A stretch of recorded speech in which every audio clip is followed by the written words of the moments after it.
ఈ రాత్రి మన చరిత్రలు ఏం కావాలి? మారాలి. మళ్ళీ ఒకసారి జ్ఞాపకం చేస్తున్నా, నువ్వు ఎలా వచ్చావు దేవుని మందిరానికి, అలా దేవుడు నేను పంపించాడు. దేవుని సేవలో నీకు వాగ్దానం చేస్తున్నా. ప్రజలందరూ కూడా ఈయన చరిత్ర అయిపోయింది, వాగ్దానాలు పెట్టుకొని లాభం ఏంటి, అసలు ఇది వాగ్దానాలేమో ఉన్నత శిఖరాల మీద ఉంది, కానీ తన బ్రతుకు మాత్రం కుప్పగూలిపోయి ఉంది. ప్రియ సోదరి సోదరి, ఈ రాత్రి అలాంటి పరిస్థితులు వచ్చావా? Have you come with such a situation tonight? ఈ రాత్రి బరువెక్కిన గుండెలో దేవుని సన్నిధికి వచ్చి ఉంటే ఈ శుభవార్త నీకు చెప్పాలని ఆశపడుతున్నా. How can this be possible? ఈ రాత్రి నీ గత చరిత్ర ఎంతో భయంకరంగా ఉండొచ్చు. ఈ రోజు నీ గతాన్ని బట్టి నీకు నిరీక్షణ పోయిండొచ్చు. నా బతుకు బాగా కాదని చెప్పి బహుశా ఆశలు సమాధి చేసుకొని దేవుని మందిరం వచ్చి కూర్చున్నావా?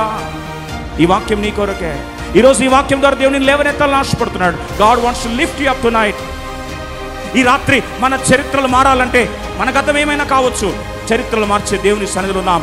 See, God might not change your past, but God can change you tonight. నీ గతాన్ని దేవుడు మార్చకపోవచ్చు, కానీ నిన్ను మార్చేస్తాడు. నిన్ను మారుస్తే నీ భవిష్యత్తు మారినట్టే.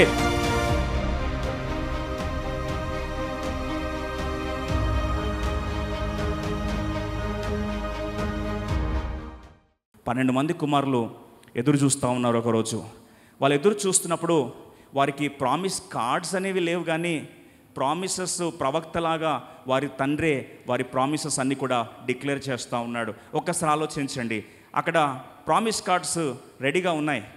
ప్రామిస్ కార్డ్స్ మనసులో ఉండగా ప్రవక్త అయిన వారి తండ్రి ఆ ప్రామిసెస్ ఒక్కొక్కరి కొరకు డిక్లేర్ చేయబోతున్నాడు. ఆ ఒక్కొక్క డిక్లరేషన్ కాస్త ప్రవచనరీతిగా వారి భవిష్యత్తులను సమోన్నతంగా మార్చేస్తుందని వారికి తెలుసు. అయితే ఆ 12 మంది ఉత్కంఠభరితంగా ఎదురు చూస్తూ ఉన్నారు. All 12 of them were eagerly waiting for what their promises would be, as their dear father, who is also an anointed prophet, is about to declare them how their future is going to be. And as they were eagerly, anxiously waiting, the prophetic promises declaration has begun. ఒక్కసారి ఉత్కంఠభరితంగా ఎదురు చూస్తున్నప్పుడు వాగ్దానాల ప్రకటన ఆరంభమైంది. మొదటి జ్యేష్ఠ సంతానం గురించి డిక్లరేషన్ స్టార్ట్ అయిపోయింది. ఎదురు చూస్తూ ఉన్నారు. ఈ సందర్భంలో 4వ సంతానముగా ఎదురు చూస్తున్న వ్యక్తి చూస్తూ ఉన్నాడు. మరి మొదటి వ్యక్తి గురించి ఏం చెప్పబోతున్నారని లోపల డిక్లరేషన్ స్టార్ట్ అయిపోయింది. ఆదికాండము 49వ అధ్యాయం, బుక్ ఆఫ్ జెనసిస్ చాప్టర్ 49. ఆదికాండము 49వ అధ్యాయము, ఆదికాండము 49వ అధ్యాయము, book of Genesis chapter 49 verse 3 please. రూబేను, నీవు నా పెద్ద కుమారుడవు, నా శక్తియు, నా బలం యొక్క ప్రథమ ఫలము, ఔన్నత్యాతిశయము, బలాతిశయము నీవే, నీళ్ళ వల్లే చంచలుడవు. చాలు, అద్భుతంగా చెప్పబోతున్నాడు. ప్రామిస్ అనుకుంటే స్టార్ట్ చేసి సడన్గా అన్నాడు, నీవు నీళ్ళలాంటోడివిరా నాయన, నువ్వు నీళ్ళలాంటోడివి. You are like water. నీళ్ళు ఎటుపోతే అటు వెళ్ళిపోతుంది, నీరు పల్లం ఎటు వెళ్ళిపోతే అటు వెళ్ళిపోతుంది, నువ్వు నీళ్ళలాగా చంచలుడురా అని అక్కడి నుంచి శాపాలు పెట్టడం స్టార్ట్ చేశాడు. ఇప్పుడు ఈ వ్యక్తి భయపడతా ఉన్నాడు. ఫస్ట్ వాడికి ఏం ప్రామిస్ వచ్చింది? మంచి ప్రామిస్ రాలే. సరే, రెండోవారి గురించి చూస్తూ ఉన్నారు. ఇప్పుడు రెండోవారు సిమియోను, లేవి గురించి 5వ వచనంలో, సిమియోను లేవి అనువారు వర్స్ 5 49:5, సహోదరులు వారి ఖడ్గములు, బలాత్కారపు ఆయుధములు, నా ప్రాణమా వారి ఆలోచనలు చేరవద్దు, నా ఘనమా వారి సంఘములో కలుసుకొనవద్దు. తమ స్వేచ్ఛ చేత ఎద్దుల గుదికాలు నరములను తెగ్గొట్టిరి, వారి కోపం వేండ్రమైనది, వారి ఉగ్రతయు కఠినమైనదని శపింపబడును. ఇంకా భయపడిపోతున్నాడు. మొదటి వ్యక్తికి శాపం వచ్చింది, రెండో వ్యక్తికి శాపం వచ్చింది, ఇప్పుడు మూడో వ్యక్తికి కూడా శాపం వచ్చింది. ఏంటండి 3 ప్రామిస్ కార్డులు ఇలా వచ్చాయి? What is that? All 3 promise cards are not favourable. భయపడతా ఉన్నాడు. ఎలా ఉండొచ్చు అండి? టెన్షన్ ఆలోచించండి. మనకు కూడా ఇప్పుడు కాదులే, కొన్ని నిమిషాల్లో టెన్షన్ స్టార్ట్ అవుతుంది. ప్రామిస్ కార్డ్స్ దగ్గరికి వస్తున్నప్పుడు ఏమొస్తున్నా, ప్రామిస్ ఇంకా స్టార్ట్ అవుతూ ఉంటాడు టెన్షన్ అంతా. అలాగే 4వ వ్యక్తి వెయిట్ చేస్తూ ఉన్నంట. What is going to be my promise? అసలు నా భవిష్యత్తు ఏముండబోతుందని ఎదురు చూస్తూ అలాగే చూడబోతుండేసరికి శాపాలు వస్తాయా, దుర్వార్త వస్తుందా, వినకూడదు వింటానా అని భయపడతా ఉన్నాడు ఈ వ్యక్తి. తన పేరు యూదా. ఎందుకంటే తన గతం చూస్తే తనకు తెలుసు ఆశీర్వాదం వచ్చే ప్రసక్తే లేదని. ఒక్కసారి వింటా ఉండేసరికి స్టార్ట్ అయిందంట. ఒకసారి 9వ వచనంకి వస్తామా? 49వ అధ్యాయము 8వ వచనం అందరం కలిసి చూద్దాం. 49:8 అందరం కలిసి చూద్దాం. ఈరోజు మన ధ్యానాంశం 49:8 వచనం, జెనసిస్ చాప్టర్ 49 వర్స్ 8. యూదా, నీ సహోదరులు నిన్ను స్తుతించెదరు, నీ చెయ్యి నీ శత్రువుల మెడ మీద ఉండును, నీ తండ్రి కుమారులను ఎదుట సాగిలపడుదురు. యూదా కొదమ సింహము, నా కుమారుడ నీవు పట్టిన దాన్ని తిని వచ్చితివి. సింహముల వలె గర్జించు ఆడసింహం వలె అతడు కాళ్ళు మడుచుకొని పండుకొనెను. అతని లేపువాడు ఎవడు? షిలోహు వచ్చు వరకు యూదా యొద్ద నుండి దండము తొలగదు, అతని కాళ్ళ మధ్య నుండి రాజదండము తొలగదు. ప్రజలు అతనికి విధేయులై యుందురు. ఏంటి? అంతా పాజిటివ్లే, అన్ని ఆశీర్వాదాలే. అది ఊహకు మించిన ఆశీర్వాదాలేంటి, ఊహకు మించిన వాగ్దానాలేంటి? ఉబ్బరబోతున్నాడు, షాక్ అయిపోయాడు. అసలు ఇదేంటి, నిజంగా నా కొరకే చెప్తున్నారా? మళ్ళొకసారి వింటున్నాడు. మళ్ళొకసారి వింటే ఏమని రాస్తుంది చూడండి, 8వ వచనంలో, యూదా నిజంగా నా ప్రామిసేనా? నిజంగా నా గురించి చెప్పడం మాటలేనా? అసలు నేను యోగ్యుడినేనా? నా భవిష్యత్తు ఏంది? ఇలా చెప్తున్నారేంటి? కొదమ సింహం అంటున్నాడు, రాజరికం నీతో ఉంటుంది అంటున్నాడు, రాజదండం ఉంటుంది అంటున్నావు, లెగసీ ఉంటుంది అంటున్నావు, రాయల్టీ అంటున్నావు. అసలు చెప్పేది నా గురించేనా? ఒక్కసారి ఆగిపోయాడు. Is it me? Is this prophecy about me? అసలు ఇలాంటి వాగ్దానం నాకెందుకు ఇస్తున్నాడు దేవుడు? నా గతం తెలుసా? అసలు మా నాన్నకి తెలియక కాదు. వాగ్దానం చెప్పే దేవునికి, ప్రవచనం చెప్పే దేవునికి, భవిష్యత్తు ఏం జరగబోతుందో ఆరంభంలోనే అంతము నెరిగిన దేవునికి నీ బ్రతుకేంటో, నీ పరిస్థితి ఏంటో, నీ గతం ఏంటో తెలీదంటారా? తెలుసు. సమస్తము ఎరిగిన వాడు, హృదయాలోచన ఎరిగిన వాడికి తెలీదా యూదా గురించి ఏంటో? ఈరోజు ఏంటి అసలు యూదా యొక్క వెనుక చరిత్ర ఏందని చూస్తే, ఒకసారి యూదా గురించి 7 మాటలు త్వరగా చూస్తాం. What a pitiable condition JUDA says, but how can this good news come to JUDA? అంత భయంకరమైన పరిస్థితి యూదాదైతే అటువంటి వ్యక్తికి ఇంత గొప్ప వాగ్దానం ఎలా సాధ్యమైంది? How can this be possible? ఈ రాత్రి నీ గత చరిత్ర ఎంతో భయంకరంగా ఉండొచ్చు. ఈరోజు నీ గతాన్ని బట్టి నీకు నిరీక్షణ పోయిండొచ్చు. నా బతుకు బాగా కాదని చెప్పి బహుశా ఆశలు సమాధి చేసుకొని దేవుని మందిరంలో వచ్చి కూర్చున్నావా? ఈ వాక్యం నీ కొరకే. ఈరోజు ఈ వాక్యం ద్వారా దేవుని లేవనెత్తాలని ఆశపడుతున్నాడు. God wants to lift you up to night. Probably your past may be haunting at you. ఒకసారి ఆయన గతాన్ని చూడడానికి ప్రయత్నిస్తాం. 7 మాటల్లో మొదటి మాట చూడడానికి ప్రయత్నిస్తాం. ఆదికాండం 37వ అధ్యాయం, జెనసిస్ చాప్టర్ 37. ఇట్లాంటి వ్యక్తికి అంత మంచి వాగ్దానం ఎట్లా వస్తుందండి? అసలు అంత మంచి వాగ్దానం రావడానికి కారణం ఏమై ఉండొచ్చు? What could be the reason? ఈ రాత్రి మన చరిత్రలు మారాలంటే మన గతం ఏమైనా కావచ్చు, చరిత్రలు మార్చే దేవుని సన్నిధిలో ఉన్నాం. See, God might not change your past, but God can change you tonight. నీ గతాన్ని దేవుడు మార్చకపోవచ్చు, కానీ నిన్ను మార్చేస్తాడు. నిన్ను మారుస్తే నీ భవిష్యత్తు మారినట్టే. భవిష్యత్తు మార్చబడానికి ఆశ ఉంటే ఆదికాండం 37వ అధ్యాయం, జెనసిస్ చాప్టర్ 37 వర్స్ 26 and 27. యోసేపు గురించి, యోసేపుని తీసుకెళ్లి సహోదరులు అసూయతో తీసుకెళ్లి గోతిలో పడేశారు. గోతిలో పడేసినప్పుడు ఇక ఆ వ్యక్తి ఆ గోతిలో చంపేద్దాం అనుకొని క్రూరముగాలు వచ్చి ఆ వ్యక్తిని తినేస్తాయన్న పరిస్థితిలో ఉన్నప్పుడు ఈ యూదా ఏం చేస్తున్నాడు? అప్పుడు యూదా, మనము మన సహోదరుని చంపి వాని మరణమును దాచిపెట్టినందువలన ఏమి ప్రయోజనము? 27 ఏమంటున్నాడు చూడండి, 27వ వచనం. ఇష్మాయేలులకు వాటిని అమ్మివేత్తుము. వాని ఏం చేద్దామంటున్నారు? అమ్మేద్దాం అనుకున్నాడు. The first crime of Joseph, the first sin of Joseph is he wanted to sell. The first crime of Judah is he wanted to sell Joseph's away. యోసేపుని ఏం చేయాలనుకున్నాడండి? అమ్మేద్దాం అనుకున్నాడట. వాళ్ళందరికీ అట్లాంటి ఐడియా రాలే. వాళ్ళందరూ గుంతలో పడిద్దాం అనుకుంటే ఈ యూదా ఏం చేస్తున్నాడండి? అమ్మేద్దాం అనుకున్నాడట. ఎంతకు అమ్మేశారండి? 20 వెండి నాణాలు, 20 సిల్వర్ కాయిన్స్. ఈరోజు మన జీవితంలో అనేక సార్లు యోసేపులను నమ్ముకుంటాం, విలువైన వనరులను నమ్ముకుంటాం, అభిషేకాన్ని నమ్ముకుంటాం. దానికి ఉదాహరణగా చూస్తే పాత నిబంధనలో ఇష్మాయేలులకు యోసేపు నమ్ముకున్నప్పుడు వాళ్ళకి వచ్చింది ఎంత అండి? 20 వెండి నాణాలు. అదే నూతన నిబంధనలో యూదా, ఇస్కరియోతు యూదా, ఆయన యేసుప్రభువును నమ్ముకుంటే వచ్చింది ఎంత? 30 వెండి నాణాలు. ఆలోచించండి, వారు అమ్ముకున్నది ఏంటి? వారికి వచ్చింది ఏంటి? వారు కోల్పోయింది ఏంటి? ఒక్కసారి ఆలోచిస్తున్నారా? వారికి వచ్చింది ఏంటి?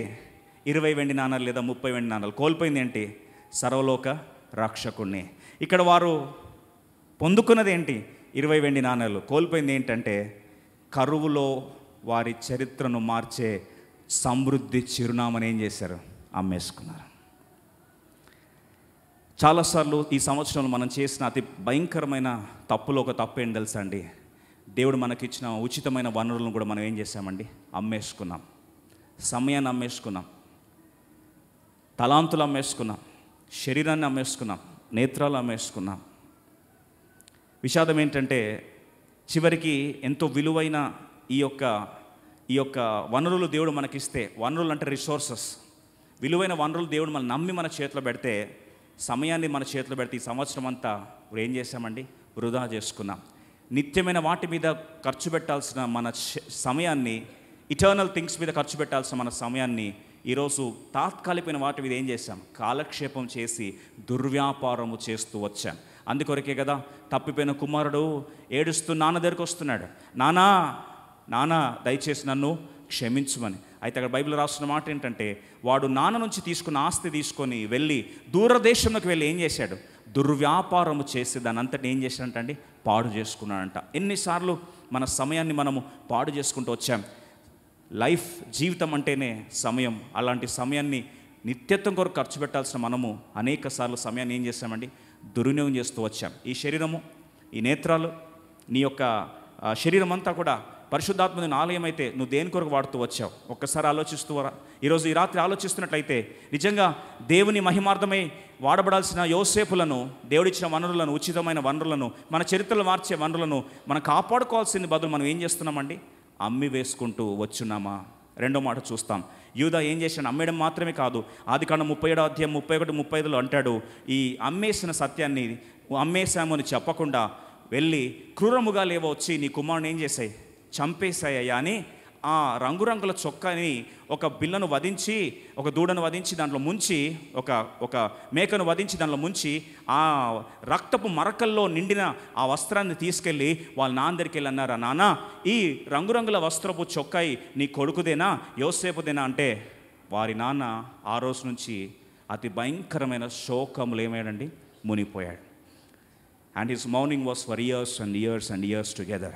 ఎంత కన్నీటి కారణమైంది వాళ్ళ అబద్ధం, ఎంత వేదనకు కారణమైంది వాళ్ళ అబద్ధం.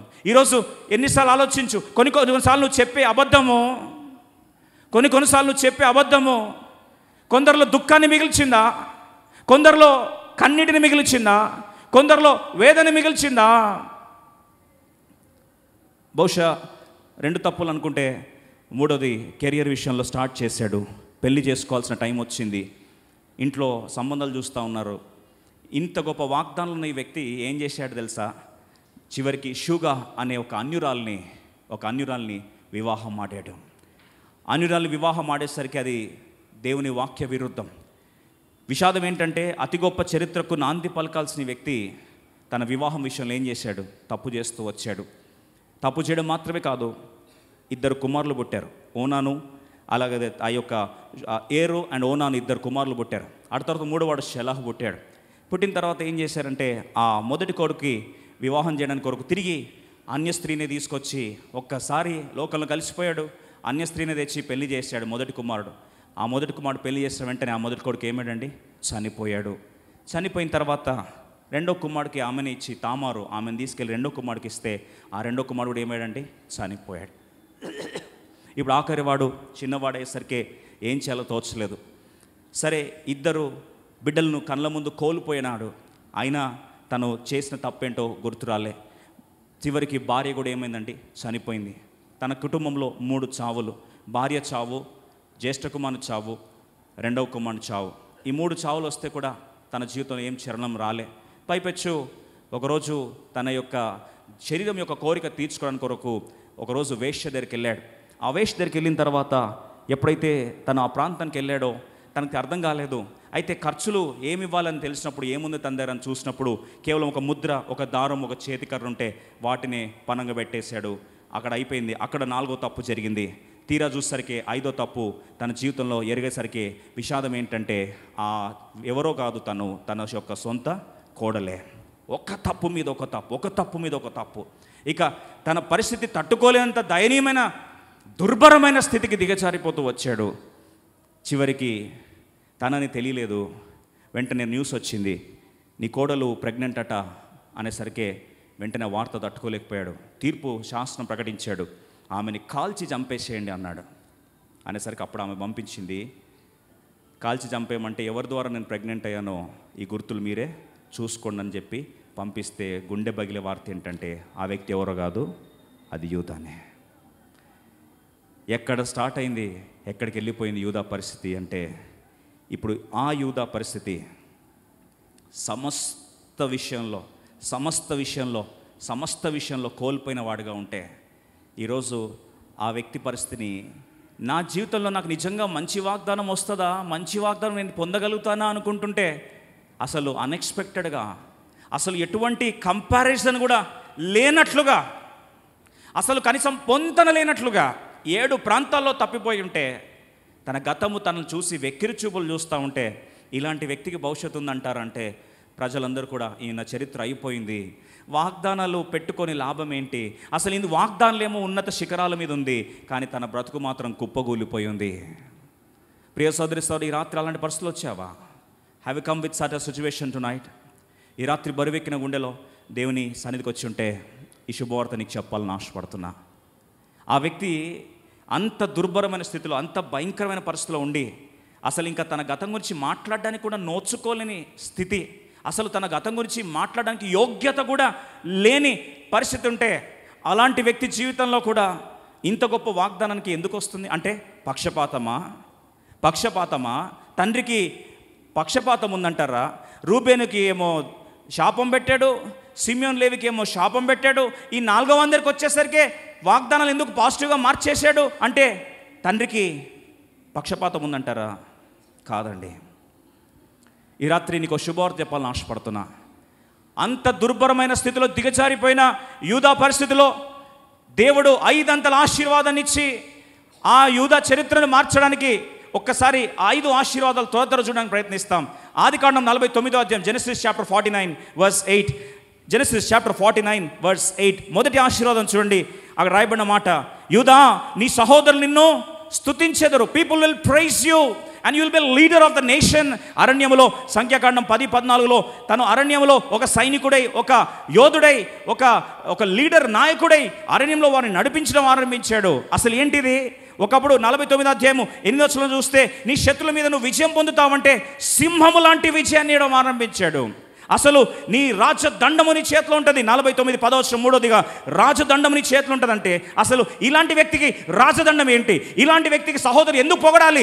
సహోదరులు చీ అని ఉమ్మూయాల్సిన పరిస్థితి, చీ కొట్టాల్సిన పరిస్థితి, తల తిప్పుకొని వెళ్ళాల్సిన పరిస్థితి, అసలు ఇట్లాంటి వ్యక్తికి వాగ్దానాలు ముట్టడానికి కూడా అర్హత లేదనే పరిస్థితి. కానీ అలాంటి వ్యక్తి జీవితాన్ని దేవుడు ఈరోజు అనేకులు ఏం చేస్తున్నారంట? సహోదరులందరూ వచ్చి పొగుడుతున్నారంట. ఒక రాజదండం ఉందంట తన దగ్గర, ఆయన చేతిలో సెప్టర్ ఉందట, ఆయన రాజవంశీకుడు అయిపోయాడట. ప్రజలందరూ సహోదరులు వచ్చి గణపరుస్తున్నారంట. 49వ అధ్యాయం 10వ వచనం రాస్తుంది, షిలోహు ఉన్నంత వరకు, అంటే మెస్సయ్య వచ్చేంత వరకు రాజు ప్రముఖుడు ఈ వంశం నుంచి వస్తాడు, ఆయన లోకరక్షకుడు వస్తాడు. ప్రియ సహోదరి సహోదరి, రాత్రి ఆలోచించు, ఒక లోక రక్షకుడు ఈరోజు ఈ లోకానికి రావడానికి ఇలాంటి దుర్భరమైన పరిస్థితిలో ఉన్న యూదాకు కూడా మంచి వాగ్దానం అంటూ ఉందంటారా? ఆ వాగ్దానం నెరవేరుతుందంటారా? ఇటువంటి కుప్పగూలిపోయిన యూదా జీవితంలో అలాంటి వాగ్దానం రావడానికి ఏమైనా యోగ్యత ఉందా? Does he merit it? Does he at least have any minimum merit to at least own such promises? Not at all. 49వ అధ్యాయం 11వ వచనం రాస్తుంది, తన గాడిదల్ని చివరికి తను ద్రాక్షరసం తాగాల్సింది ఎంత సమృద్ధిగా దేవుడానికి ఇస్తున్నాడంటే, తన గాడిదలు కూడా ద్రాక్షరసం ఏం చేస్తాయంటండి? తాగుతాయట. సీ ద అబండెన్స్, సమృద్ధి చేత నింపుతున్నాడట. ఇంత సమృద్ధి రావడానికి కారణం ఏంటి? What is the secret of this disparity? Tonight, ఈ రాత్రి కొద్ది మనసు ఏకాగ్రతతో, బయట ఎన్ని అల్లర్లు ఉన్నా సరే, బయట ప్రజలకు ఏం చేయాలో తోచని పరిస్థితులు ఉన్నప్పటికీ, ఈ రాత్రి అంతా దుంకి రేపు వెళ్ళి పడుకొని క్యాలెండర్ మార్చుకొని న్యూ ఇయర్ వచ్చేసింది, మళ్ళీ అదే బతుకులు అదే సమస్తం అనే పరిస్థితి మనది కాదండి. సంతోషాన్ని ఎలా వ్యక్తపరచాలో, దుఃఖాన్ని ఎలా వ్యక్తపరచాలో తప్పదాగేసి ఏం చేస్తున్నా తెలియక మరుసటి రోజు హ్యాంగ్ ఓవర్లో బాధపడే పరిస్థితి మంది కాదు.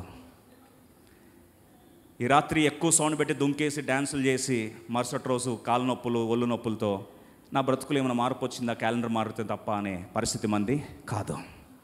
ఈ రాత్రి మన చరిత్రలు ఏం కావాలి? మారాలి. మళ్ళీ ఒకసారి జ్ఞాపకం చేస్తున్నా, నువ్వు ఎలా వచ్చావు దేవుని మందిరానికి, అలా దేవుడు నేను పంపించాడు. దేవుని సేవకుడు నీకు వాగ్దానం చేస్తున్నా, God want send you empty again. ఆలోచిస్తే అందరూ వారి జీవితాల్లో శాపాలు పొందుతూ ఉంటే, ఈ వ్యక్తి జీవితంలో ఇంత మార్పుకి సీక్రెట్ ఏంటి? What is the secret of this disparity? Why is Judah blessed after all the evil that Judah did? యూదా చేసిన పాపం అంతా ఒకవైపు ఉంటే, యూదాని ఎందుకు దేవుడు మార్చాడు? యూదాకి ఎందుకు ఆశీర్వాదం ఇచ్చాడు, ఎందుకు యూదాకు బలమైన వాగ్దానాలు ఇచ్చాడు, యూదా యొక్క వంశాన్ని దేవుడు ఎందుకు రాజవంశముగా మార్చాడు. ఈరోజు యూదా గోత్రపు కొదమ సింహం అనే పేరెత్తుతేనే లేచి నిలబడే స్థాయికి ఎందుకు వచ్చాడు. ఈ రాత్రి ఆ రహస్యం తెలుసుకుంటే మన స్టోరీలు కూడా ఏమవుతాయండి, మారుతాయి. ఆ రీతిలో దేవుడు మన అందరి జీవితాల్లో మార్చునుగాక. సీక్రెట్ చూడడానికి ప్రయత్నిస్తాం రండి. I just want to show you very important secret and to night you can own it. అది నువ్వు సొంతం చేసుకోవచ్చు. నీ చరిత్ర మారుతుంది, మారబోతుంది. త్వరగా చూడడానికి ప్రయత్నిస్తాం రండి. ఆదికాండం 49వ అధ్యాయము ఆశీర్వాదంలో ఒక చిన్న పాయింట్ మనం చూడడానికి ప్రయత్నిస్తాం. 49వ అధ్యాయము, ఆదికాండము 49వ అధ్యాయము. మనందరం కలిసి 11వ వచనం చదువుదామా? 11వ వచనం చదువుదాం. 11th verse, 49:11. ద్రాక్షవల్లికి తన గాడిదను, ఉత్తమ ద్రాక్షవల్లికి తన గాడిద పిల్లకు కట్టి ద్రాక్షారసములో తన బట్టలను, ద్రాక్షల రక్తములో తన వస్త్రమును ఉదుకును. మంచి పాయింట్ ఒకటి ఈరోజు రాత్రి ధ్యానిస్తాం. ఆ వ్యక్తి స్టోరీ మారిపోవడానికంట ద్రాక్ష రక్తములో ఆయన వస్త్రాలు ఏమైనాయండి, ఉతుకబడ్డాయంట. His garments were washed in the blood. రక్తములో తన వస్త్రాలు ఏమైనాయండి, కడగబడ్డాయట. సీన్ కట్ చేస్తే ప్రకటన గ్రంథంకి వెళ్ళామంటే అక్కడ ఒక శుభకరమైన వార్త ఏంటంటే, ఎవరి వస్త్రములైతే గొర్రెపిల్ల రక్తము ద్వారా శుద్ధి చేయబడినారో వారెవరట ధన్యులు అని రాయబడిన మాటను ఒకసారి ఆలోచించడానికి ప్రయత్నిస్తాం. ఆలోచించండి. ఆ వ్యక్తి స్టోరీని మార్చింది ఏంటంటే, రక్తములో తన వస్త్రాలు ఏమైనాయి, కడగబడ్డాయి. ఈరోజు what ever maybe your failure, నువ్వు ఎక్కడైనా పడిపోయి ఉండొచ్చు కాక, బహుశా పడిపోయిన ప్రాంతాల్లో తిరిగి లేవలేనని దేవుని మహిమను పొందలేకపోయి ఉండొచ్చు కాక, కానీ ఈరోజు మనం ఆరాధించే దేవుడు ఎంతైనా నమ్మదగిన దేవుడని ఈరోజు మరొకసారి తాను బయలుపరచుకోవాలని ఆశపడుతున్నాడు. ఆయన నమ్మకత్వం ఏం తెలుసా? 1 యోహాను 1వ అధ్యాయం 9వ వచనం. 1 John chapter 1 verse 9 quickly. 1 John chapter 1 verse 9. 1 యోహాను 1వ అధ్యాయము 9వ వచనాన్ని అందరము కలిసి బిగ్గరగా చదువుకుందాం. 1 యోహాను 1వ అధ్యాయము 9వ వచనం. మన పాపములను మనము ఒప్పుకొనినెడలా, మన పాపములను ఒప్పుకొనినెడలా ఆయన నమ్మదగిన వాడును నీతిమంతుడు గనుక ఆయన మన పాపములను క్షమించి సమస్త దుర్నీతి నుండి మనలను పవిత్రులుగా. చూడండి, ఆయన సీక్రెట్ ఏంటంటే, ద్రాక్షారసపు రక్తములో ఆయన బట్టలు ఏమైనాయంట, కడగబడ్డాయి. దాని ఆధ్యాత్మిక అర్థం ఏంటంటే, యేసుక్రీస్తు ప్రభువారు కార్చిన రక్తములో, యేసు రక్తము ప్రతి పాపములను కడిగి పవిత్రులుగా చేయబడిన మాటను ఎంత నమ్మదగిన మాట అంటే, 1 యోహాను 1వ అధ్యాయం 9వ వచనం రాస్తుంది, మన పాపాలు మనం ఒప్పుకుంటే చాలంట. మన పాపాలు మనము ఒప్పుకుంటే ఆయన నమ్మకత్వం మనల్ని ఏం చేస్తుంది, కడిగి శుద్ధీకరిస్తుంది. నీ పాపం ఎంత ఘోరమైందని అయిండొచ్చు, యూదా పాపం అసలు దుర్భరమైంది అయిండొచ్చు, కానీ ఆయన ఏం చేశాడంటే ఒప్పుకున్నాడట. ఒప్పుకునేసరికి ఆయన నమ్మదగిన వాడును నీతిమంతుడు గనుక సమస్త పాపం మనల్ని కడిగి ఏం చేశాడు, పవిత్రులుగా చేశాడు. ఈ రాత్రి దేవుడు జ్ఞాపకం చేస్తున్న మాట ఏంటంటే, మీ మధ్య నేను అద్భుత కార్యం చేయబోతున్నాను, మిమ్మల్ని మీరు ఏం చేయాలి, పవిత్రపరచుకోండి. Sanctify yourself tonight, I'm going to do wonders. దేవుని అద్భుతాలు నీ జీవితంలో, నీ కుటుంబంలో, వ్యక్తిగత జీవితంలో జరగాలి అంటే ఈ రాత్రి మనం ఏం కావాలి, పవిత్రపరచబడాలి. అంటే యేసు ప్రభు కార్చిన రక్తము మనకు అందుబాటులో ఉంది. యేసు రక్తం ప్రతి పాపములను కడిగి ఏం చేస్తుంది, పవిత్రులుగా చేస్తుంది. కానీ ఆ రక్తం మనల్ని కడిగి శుద్ధీకరించాలి అంటే చాలాసార్లు మనకు సందేహం ఏంటంటే, ఇంత ఘోరమైన పాపం దేవుడు క్షమిస్తాడని. అక్కడ రాయబడింది మన పాపం మోతాదుని బట్టి కాదట, ఆయన నమ్మకత్వాన్ని బట్టట. మనం ఎంత పాపం చేసామో, కొంత చేసామా, ఎక్కువ చేసామో దాన్ని బట్టి కాదంట. ఆయన నమ్మదగిన వాడును నీతిమంతుడు కాబట్టి మన సమస్త దుర్నీతి ఏం చేస్తాడు, కడిగి శుద్ధీకరిస్తాడట. అయితే ఈ రహస్యం తెలుసుకున్నాడు. సామెతలు 28వ అధ్యాయము 13వ వచనం, Proverbs 28:13లో అతిక్రమం దాచిపెట్టుకున్నవాడు వర్ధిల్లుడు, కానీ వాటిని ఒప్పుకొని విడిచిపెట్టువాడు ఏమవుతాడు, కనికరం పొందినట్లుగా ఈ వ్యక్తి మొదటిగా ఏమయ్యాడు, పశ్చాత్తాపడి తన అతిక్రమలన్నీ కూడా దేవుని రక్తం చేత ఏమైనా అండి, కడగబడ్డాయి. రెండో మాట చూడడానికి ప్రయత్నిస్తాం. ఇప్పుడు కరువు ఎక్కువైపోతూ ఉందంట. అసలు ఎందుకు యాకోబు, శపించాల్సిన యాకోబు తన పాపం ఎందుకు గుర్తు చేసుకోలేదండి? ఈ రాత్రి ఒక్క మాట ఆలోచించండి. నిజముగా శపించాల్సిన యాకోబు తన తండ్రి ఎందుకు యూదా పాపం అసలు గుర్తు చేసుకోలే? ఈరోజు ఒక సీక్రెట్ చెప్పాలని ఆశపడుతున్నా. యూదా పాపం తెలీదా యాకోబుకి? తెలుసు, కానీ ఎందుకు గుర్తు చేసుకోలేదు తెలుసా? రండి 42వ అధ్యాయంకి వస్తే యూదా చేసిన అద్భుతమైన పని ఏంటంటే, అక్కడ కరువు ఉందంట, భయంకరమైన కరువు వచ్చేసరికి ఇక ఆ కరువు తట్టుకోలేమనిపోయి 10 మంది బయలుదేరి కానానులో కరువు ఉంది, ఐగుప్తులో సమృద్ధి ఉందని వినేసరికి ఐగుప్తు దేశానికి వెళ్ళారట. 10 మంది వెళ్ళారు. వాస్తవంగా యోసేపు లేడు, బెన్యామిన్ వదిలేసి వెళ్ళారు. 10 మంది వెళ్ళారు.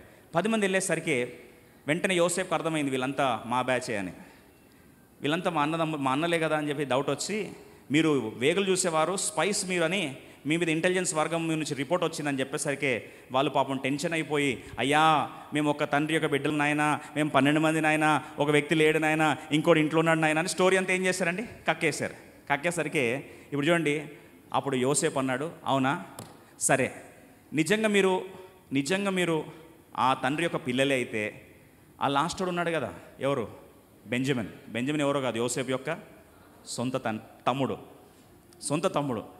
ఆ లాస్ట్ వాడిని తీసుకురండి, తీసుకొస్తే అప్పుడు నేను మిమ్మల్ని నమ్ముతాను.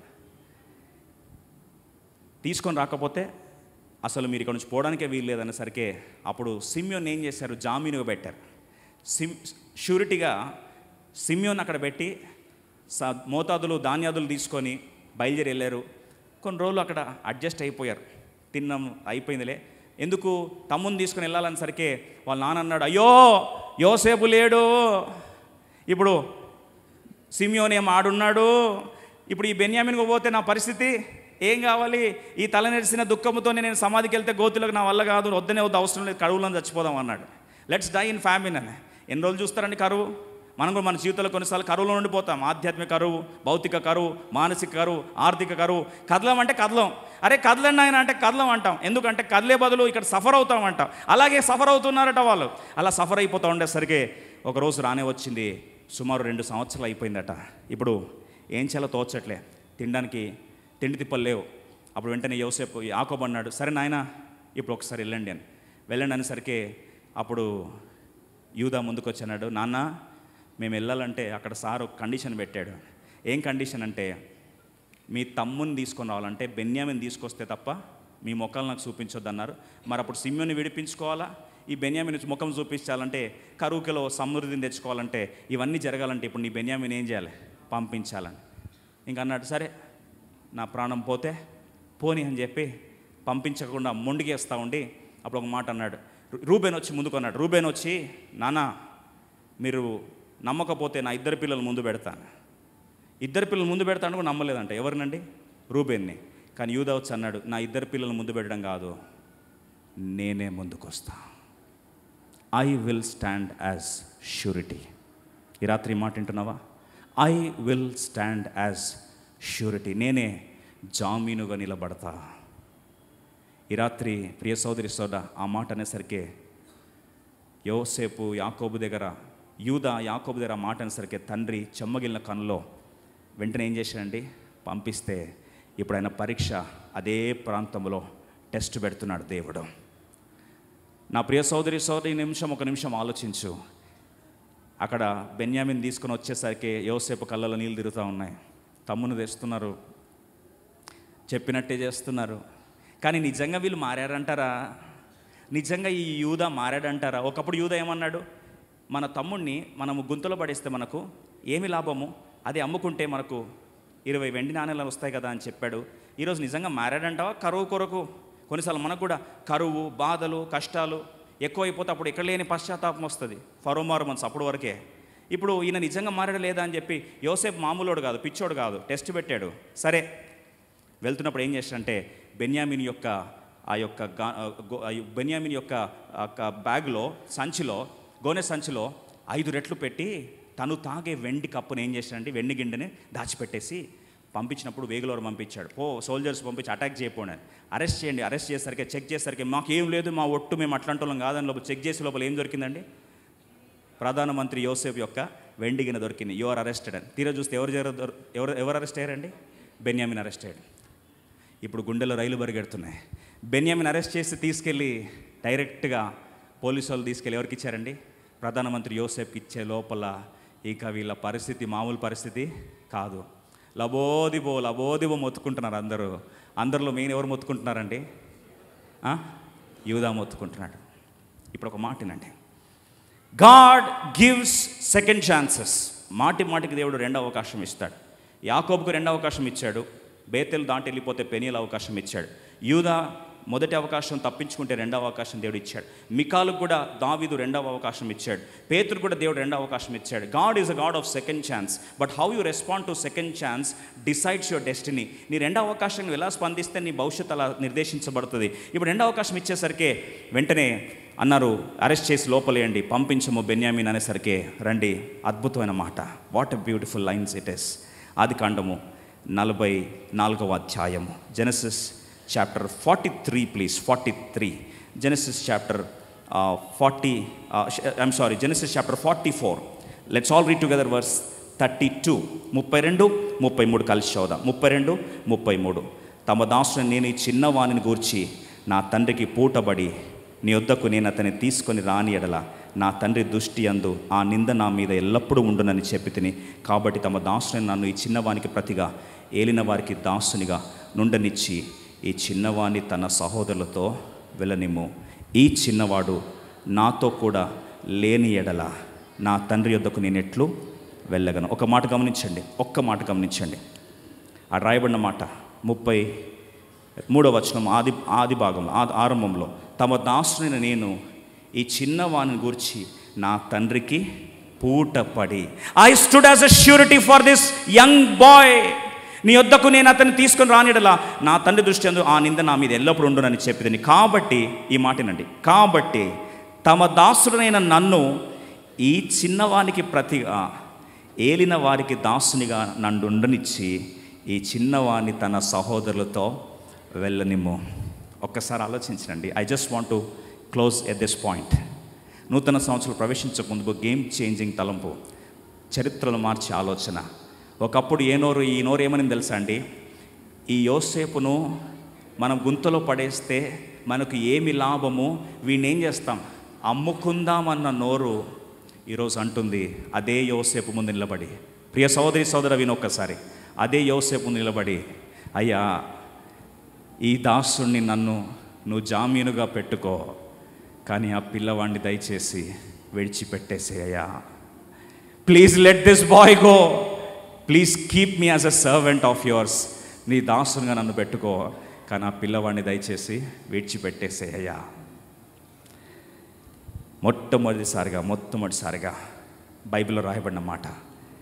అంతవరకు దుఃఖము లోపల దిగబెట్టుకొని మింగేసి ఈ మాట అయినేసరికి యోసేపు గుండె ఏమైందండి, ముక్క చెక్కలైపోయినాయి. 45వ అధ్యాయం మొదటి 2 వచనాలు, జెనసిస్ చాప్టర్ 45 వర్స్ 1 and 2. అప్పుడు యోసేపు తన యొద్ద నిలిచిన వారందరి ఎదుట తన్ను తాను అణుచుకొన జాలక నా యొద్ద నుండి ప్రతి మనుషుని వెలుపలికి పంపివేయుడని బిగ్గరగా చెప్పెను.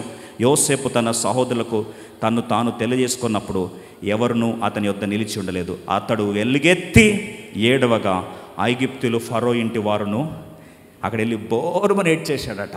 ఎట్లా ఏడ్చాడంటే ఐగుప్తులందరికీ శబ్దం వినిపించిందంట అండి. ఐగుప్తులందరూ కూడా ఒక్కసారి షాక్ అయిపోయారంట. ఫరో ఇంటి వారందరికీ ఆ శబ్దము భయంకరమైన శబ్దంగా వినిపిస్తూ ఉంది. ఈయన పశ్చాత్తాపము, నిజమైన పశ్చాత్తాపము, ఈ యూదా పశ్చాత్తాపం ఫరో మారు మనసు లాంటిది కాదు. ఆ యొక్క వడగండ్ల వాన ఆగిపోవడానికి కొరకు అయ్యా వెళ్ళిపోమని చెప్పాడు.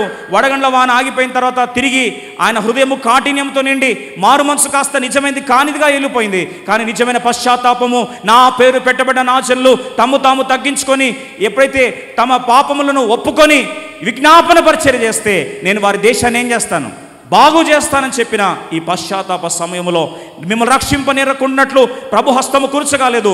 ఈరోజు మిమ్మల్ని రక్షించటకే దేవుని యొక్క పశ్చాత్తాప కరుణను దేవుడు మనకి ఇస్తున్నాడన్న మాటను ఎప్పుడైతే జ్ఞాపకం చేశాడో ఒక్కసారి ఆ యోసేపు కళ్ళ ముందు చూస్తూ ఉన్నాడు. అదే యూదా ఒకప్పుడు ఏమన్నాడు, అయ్యా వీడిని నమ్మేసుకుందాం అన్న నోరు ఈరోజు ఏమంటుంది, అయ్యా నన్ను జామీనుగా పూటగా ఒక షూరిటీగా నన్ను పెట్టుకోండి అయ్యా, దయచేసి పిల్లవాడిని ఏం చేయండి, పంపించండి. ఆలోచించండి. he was sensitive for Benjamin, he was sensitive for his father, he was sensitive for the young one, he was sensitive for the old one. చేసే తప్పుని యాకోబు పక్షాన పశ్చాత్తాపడుతున్నాడు, చేసిన తప్పును యోసేపు దగ్గర పశ్చాత్తాపడుతున్నాడు, చేసిన తప్పును చిన్న పిల్లవాడి దగ్గర పశ్చాత్తాపడుతున్నాడు. ఆ సున్నితమైన మనసుతో, విరిగి నలిగిన హృదయంతో, ఆ పశ్చాత్తాపంతో చూసేసరికి యోసేపు ఆపుకోలేకపోయాడు, అణుచుకోలేకపోయాడట. వెంటనే ఏం చేశాడండి, అందరిని నుంచి బయటికి వెళ్ళిపోండి. అందరు బయటికి వెళ్ళిపోయారు, తలుపేసేశారు. చిన్న పిల్లోళ్ళలాగా గుండె ఏమైందండి, బ్రేక్ అయిపోయి బోర్మని ఏడ్చేస్తా ఉన్నాడు. ఎవరి కొరకు ఎవరు నిలబడ్డారండి, ఎవరి కొరకు ఎవరు నిలబడ్డారంటే ఆ యొక్క బెన్యామీను, ఆ పిల్లవాని కొరకు ఎవరు జామీనుగా పూటగా నిలబడ్డాడు? యూదా నిలబడ్డాడు. ఎవరి దగ్గర? ప్రధానమంత్రి దగ్గర. ఆలోచిస్తున్నారా? ఈరోజు నీ కొరకు నా కొరకు హెజ్కియా భక్తుడు చచ్చిపోతా ఉంటే ఒక 15 సంవత్సరాలు ఆయువును పొడిగించి ఈ సంవత్సరం ఉండండి అని హెజ్కియా భక్తుడిని చెప్తే, అక్కడ హెజ్కియా భక్తుడు దేవుని ఆరాధిస్తే ఏమంటాడు తెలుసా? యెషయా గ్రంథం 38వ అధ్యాయం 14వ వచనం కలిసి చదువుకొని ఈరోజు మనం దేవుని ఆరాధిస్తూ పశ్చాత్తాపడుచు నూతన సంవత్సరంలో నిజమైన పశ్చాత్తాపముతో పవిత్రపరచుకునబడిన వారిగా, క్రీస్తు రక్తము క్రిందకు వచ్చిన వారిగా, యథార్థము ప్రభు దగ్గర ఒప్పుకున్న వారిగా ఈరోజు నిర్మలమైన మనస్సాక్షితో దేవుని సన్నిధిలో ప్రవేశించడానికి దేవుడు మనందరికీ అవకాశము దయచేయునుగాక. మనందరం కలిసి చదువుకుందాం. మంగళ కత్తి పిట్టవలను, ఒదరు కొరకు వలను నేను కిచ్చకిచ్చలాడి తిని, గువ్వ వలె మూలిగి తిని, ఉన్నత స్థలము తట్టు చూచి చూచి నా కన్నులు క్షీణించెను, నాకు శ్రమ కలిగెను. ఐషియా 38:14 యెహోవా నా కొరకు పూటబడి యుండుము. అంటే దేవుడు, యెహోవా దేవుడు ఆ హెజ్కియా కొరకు ఏమాడంటండి, పూటబడ్డాడంట. లోన్ రావాలంటే మనకి ఏమడుగుతారండి? షూరిటీ అడుగుతారు.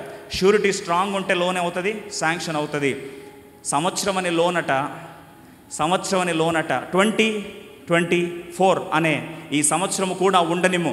లూకా సువార్తలో 13వ అధ్యాయం 8వ వచనంలో తోటమాలి ఆ యజమానితో అంటాడు, యజమాని వచ్చి అంటాడు, ఎందుకయ్యా ఇంత ఖర్చు పెట్టాను, ఇన్ని వనరులు పెట్టాను, ఈ తోట కొన్నాను, బుర్జు కట్టించాను, చుట్టంతా కంచె వేశాను, ఎంతెంతో ఫర్టిలైజర్స్ వేసాను, అయినా ఫలము రావట్లేదు కదా, ఇప్పుడు ఈ నరికించేసే అంటే అప్పుడు తోటమాలి అంటున్నాడు, అయ్యా ఈ సంవత్సరం కూడా ఉండనిమ్మయ్యా, దయచేసి ఉండనిమ్మయ్యా, ఖచ్చితంగా ఫలిస్తాడు. Let it be this year also. ఈరోజు పూటబడ్డాడు. ఆ యూదా ఎవరో కాదు, ఆ బెన్యామీను నీవు నేను. ఆ యూదా ఎవరు తెలుసా?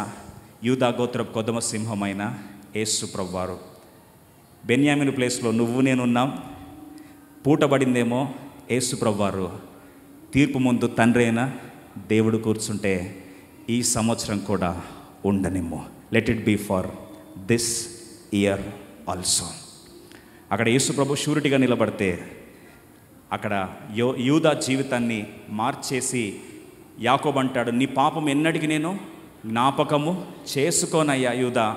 నీ గతము ఎంత దుర్భరమైంది అయిండొచ్చు, కానీ రక్తము చేత ఏమైనావు? కడగబడ్డావు. యథార్థముగా నువ్వేమయ్యావు? పశ్చాత్తపడ్డావు.